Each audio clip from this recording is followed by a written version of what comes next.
Hey everyone, it's Steve. Welcome back to Drive Time. So my 2006 XC90 has been running kind of rough on me.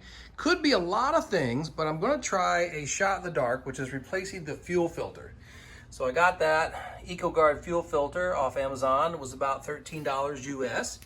And I've done this once before, although it's been a while, but the fuel filter is located on the passenger side near the back tire. So let's see if I can get that where you can see that.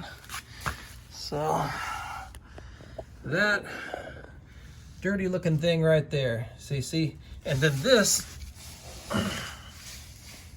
right here, I think that's a 10 millimeter. Yeah, it's a 10 millimeter. So that's got to come off. And then there's, I think that's just a push button release. Like I said, it's been a while. It's been about 8 years since I did this. I think you push the button in on either side of that one. There's also one on the back, same thing. And then it's simply just pull it out, put the new one in. Now, listen, you're going to get gasoline everywhere when you do this. So you might want to wear glasses, and you might want to be working on a surface where it's safe to have some exposed gasoline on the ground. Maybe even get yourself a plastic bag to put the old one in when you're done. All right, so I got that little 10 millimeter head bolt out of there. That's the clasp that holds it in place.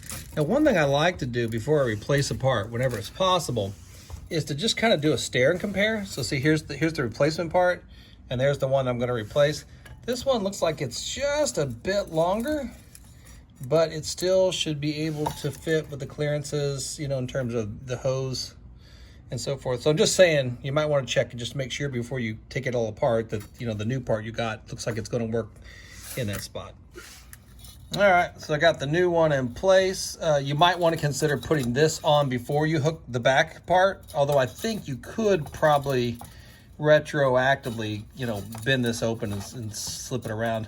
Anyway, so now what I'm gonna do is put this back onto there and then go start it up. As I said in the process, you're gonna lose some gasoline on the floor. I used cardboard to kind of help me. Maybe if I was a little more thoughtful, I might have used a bowl or like a pan or something, a catch pan.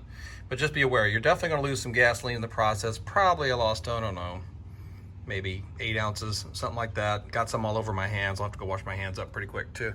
But anyway, the new one's in, so let's go see if we can start the vehicle. All right, I'm going to try to start it. Now I'm expecting this to be a little tricky, or at least take a few beats, because that whole fuel filter is empty. So I would think it would be normal for it to just kind of crank for a little bit. And I maybe kind of do it in shifts, so they don't knock too hard on the battery.